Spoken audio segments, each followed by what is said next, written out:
So let's begin with just to introduce yourself, and if you have, tell us a little bit about you, and if you have any burning questions. It's a really difficult question because they're pondering the same thing. So my suggestion to them, because I was the co-founder of the organization, is that they should have both a simulcast. See, like the Harvard Medical School, you can go in person or you can be online. And so, and then you have the hardcore people about, we should be in person, that's the only way to go, and so forth and so on. But there's a lot to be said about online. And now you have just as many people that prefer online as you do the other way. In fact, one of my other teachers who teaches like a regular yoga class online, we were getting ready to go back in my studio, and she asked her students, and they all wanted to stay, all of them. So, then you have the people who say, oh, you can't analyze somebody unless they're in front of you, and you're a physical therapist, so, you have your opinion about that. But I hope they'll do both. I hope that they'll decide that you can do a combination. That's my recommendation. That's my advice to them. But they have a committee, so we won't know until then. It's an excellent question. There's one at LMU with Tara Gold that's starting soon. Okay. And so maybe I should also, do that. this one is always a supplement, to all of those because of the specialty. And what you're going to see is right now there's 110 million people in the US that are over 50. So then it drops off to chair yoga and restorative, and nothing in between. So this is a good fit no matter what other courses you take. This is honestly a very helpful one. Samata. And Samata has been here for 40 years. And LMU has one of these. They have a level 1 once a year, but all the rest of them are through me. As some of you know, I've been teaching for 40 years, and this all began when I was in the advertising business, and my friend took me to a yoga class. And, I had in the advertising business, you have no hours. They just keep adding stuff. And so I got all these twitches and my back problem and everything. So I went to this yoga class, and at the end of the class, it was a long relaxation. It was all gone. My back pain, my twitches, gone. And I felt really high. I felt like I'd been smoking something. It was the weirdest feeling. And after that, I found a yoga teacher in my neighborhood, and I never looked back. So within a year, I was on my way to do a once in a lifetime thing where I had some money and I had a press pass from a college magazine. I was from California. I had a recorder, a camera. Hardly anybody turned me down for an interview or all those things. And just for your information, this picture here, this was the first story ever done in the Yoga Journal on yoga therapy. So at one point after I came back, I joined forces with a man named Leroy Perry, who had an International Sports Medicine Institute. And that was the first ever yoga therapy and integrative medicine studio in the US. We've all had some kind of contact with teachers from Christian Acharya, and he, influenced me greatly. And I met him, and he did a ceremony for me because I did a tribute to him in America. But his son, Deskachar, was my main teacher for about 25 years. I know that a lot of you can identify with these thoughts, and these are informal questions. I want to be able to teach older students. I wish I had more tools. What can I do when someone's struggling to get out on their hands and knees? I wish I knew more modifications. These are all things that a lot of us will think about. What I learned from these teachers is that yoga was really meant for 3 stages of your life. And this is directly from Krishnamacharya. There's a building stage, which I call the young and restless. And there's a maintaining stage, and then there's a one-on-one stage. And the challenge is when people go to the wrong class, and what you're going to see here is that the majority of the classes in America are for this first group, young and restless, about 80% of them. And there's a consequence to that. So these all have Sanskrit names. So Shikshana is that building stage I call young and restless. Okay. Rakshana is the stage that's for that midlife and beyond. And what you're going to see is that there's 110 million people now in the US that are in this stage. And there's very little classes for them. It goes the Shikshana stage, and it drops off to chair and restorative. Very few in between. And then the final stage is Chikitsa, which is one-on-one, and people just need that one-on-one help. And, International Association of Yoga Therapists is all about that. And Richard Miller and I are the co-founders. So, you're looking into all these different stages. And the one I'm focusing on is that middle one that we don't have that much of. In America, we just have too many choices. It's like you go to India and it's really serious study. When I was there, people don't flirt around with a whole bunch of teachers. They stick to a teacher. But there's 6,000 yoga studios in the United States now. There's 100 million yoga teachers worldwide. And there's so many online options and classes that you really need to find the one that's right for you. But it's just like, it's hard because in the US, they don't take this so serious. We have yoga, hot yoga in bikinis. We have yoga and pot, you have yoga and goats, it's just all these things. People are doing wild and crazy stuff. So it's a matter of focusing on a particular group of people to see how you can help them the most. And as I mentioned, this group we're talking about is 110 million people in it. Now, those people, they need their own kind of class. And I mentioned that 80% of these classes are for this other group. These were influenced a lot by some of Iyengar's early students like Patabi Joyce, Iyengar, and so forth. They learned when they were 16 years old.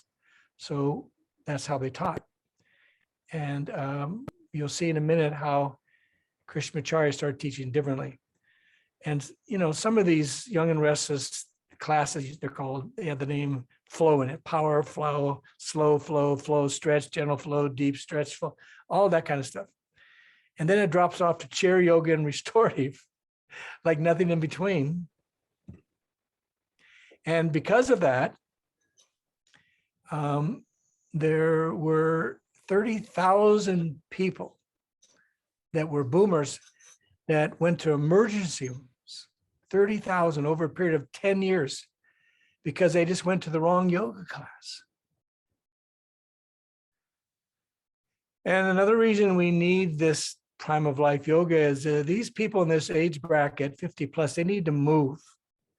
And if they don't, they start getting, like heart disease, diabetes, dementia, cancer, all these things. And, they also need to be able to maintain and be able to take care of themselves and reduce the risk of things like, falling and so forth. But my opinion is, the young and restless yoga has an aerobic part to it. But this part that we're recommending needs a complement. These people need some cardio as well. So what I have discovered that goes really nicely with this is, number one, walking. Number two, swimming. And there's a few other things. that they can go nicely. Like I think the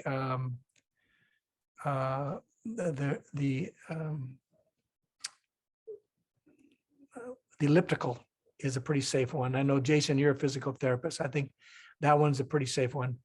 But this yoga goes very nicely with walking and swimming.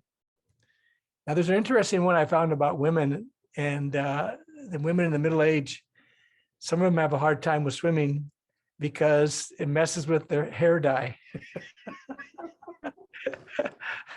And you would think that somebody could invent a bathing cap that works. But it's always the one thing that I always hear from these people. Well, it's going to mess with my dye and my hair, you know. But there's got to be a way to fix that before you do it, because it's excellent swimming. I touch. So these are the main principles of practice for us to look at.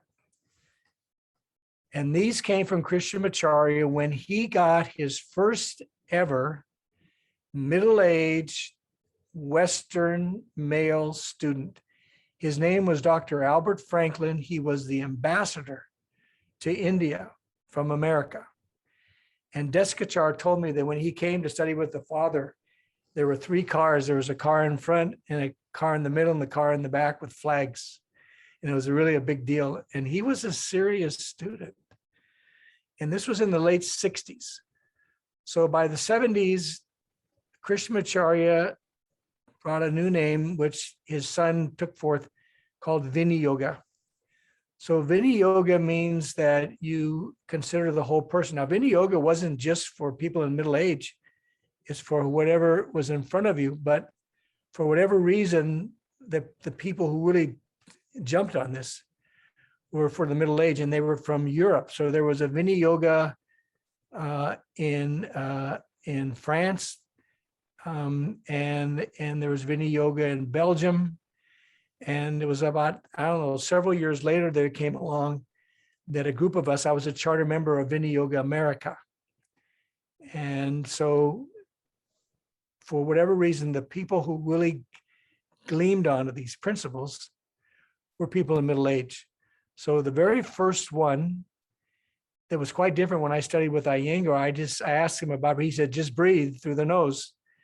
Whereas Krishnamacharya said that the focus is on the breath and the 4 parts of the breath, the inhalation and the pause, the exhalation and the pause. That's 4 parts.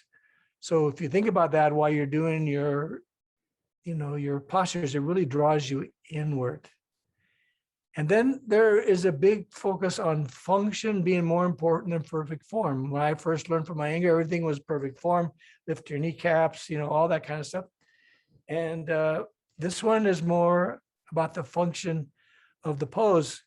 And you're going to see in a moment that it's also about focusing on your spine, because what makes you look old when you walk in a room? You're bent over. So if you focus on getting your spine up, that means there's less attention to making sure your arms are straight and your legs are straight. So if you have soft arms and soft legs, you'll get more into your spine.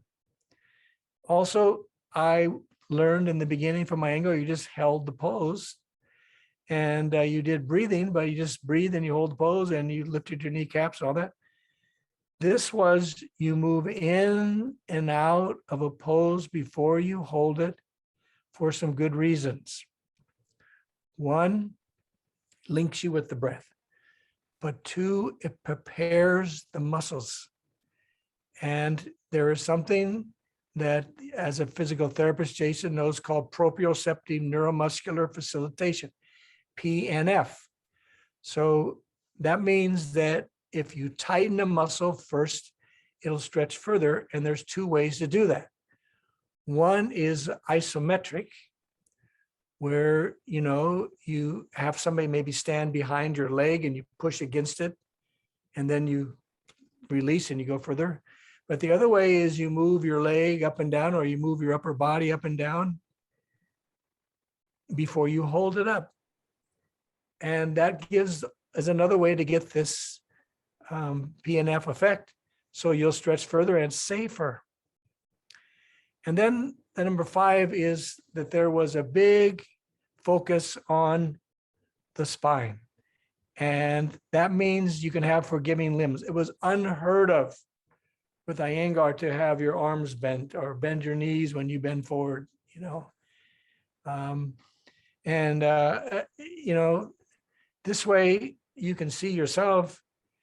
If you're able to soften your knees a little bit and your arms a little bit, you can really access your spine more. Now, there's a whole lot of people, Wendy, that are in this age bracket that don't need to bend their knees or their arms, and that's fine.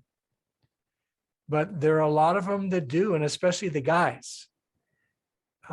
Then sequencing was a really big deal. You know, what kind of, what followed what. And I have, major templates on sequencing, how to put a class together so you don't teach the same class twice ever. And then we have 20 basic postures, and all of their variations are bringing you to about 75. Now, Light on Yoga with Iyengar has, 500 poses. Deskachar felt with about 75 poses, that's 25 in their variations that you could, help most of the people out. And then there's always like a very safe, user-friendly approach to the yoga in Prime of Life Yoga or, in Vini Yoga. And then what I did is I've fortunately for the last 16 years, going into 17, I've been teaching the yoga therapy program and leading it at LMU, and we have fabulous teachers, world class. So I've asked many of them to teach in my Prime of Life Yoga class. So, Felicia Tomasco is somebody who is a teacher of not only yoga, but also is an expert in Ayurveda. And she has a magazine called LA Yoga and Ayurveda, and that's been like a mainstream focus in LA for 16 years. Lauren Roche is the most successful meditation teacher in the country. He just had a course that had over 700 people in his meditation course. And so he's going to talk about meditation and aging. And these are exciting topics, Steve Paredes teaches in our LMU course, and he's a chiropractor and a yoga teacher and a fitness trainer and a body worker. So he always has something, new to share with the students, because the emphasis of the Yoga Therapy RX course is on yoga and integrating medicine. There are a lot of other courses that have yoga and Ayurveda, and we do teach, what you need to know about Ayurveda, but I've always felt this in this course is that, when you want to get a job as a yoga teacher or as a yoga therapist, how many Ayurveda centers are in the state of California? And maybe there's, 70 or something like that. My God, there's something like 10,000 chiropractors, 8,000 physical therapists, and all these medical, they're all, if you have an integrated medicine bent, very helpful if you know something about soap notes and so forth and so on. So these are the same teachers that are in that program are teaching us, because it's a wonderful complement. Because, another thing I always point out is that no matter what age you are, if you're a yoga teacher, one of the ways you make a living is private lessons. Guess what age bracket can afford the private lessons? Not the young and restless. This group is the most successful group. So once you learn how to approach them, it behooves you, for your private lessons. Then just timing wise, this new book that I have, is endorsed by AARP. And I just did a story in the July issue that has Matthew McConaughey on it, that went out to their, entire population, which is 38.2 million people. And so they're going to be looking for yoga after 50 teachers, Prime of Life yoga teachers right now. And then finally, we have a directory. And for $99, it used to be, 200 every 2 years. Now just a one-time 99 because of COVID. You're in this directory. And especially with the story that just went out, and especially with the ads they're running in AARP for this book, these people are going to be looking for yoga after 50 Prime of Life yoga teachers. So it really adds a nice thing to your belt, that another degree and another certificate type of thing that is very specific, and you'll have a really nice audience, and you really will. So that is the presentation. So now it's kind of like, if you have any further questions, I'm all yours. I come in the yoga therapy program and talk about Prime of Life, because I run that program. And so I thought it was a nice fit for everybody to know, so they get an introduction to it. And then I always get several of the YTRX students to join my courses, my Prime of Life courses. So they complement each other nicely.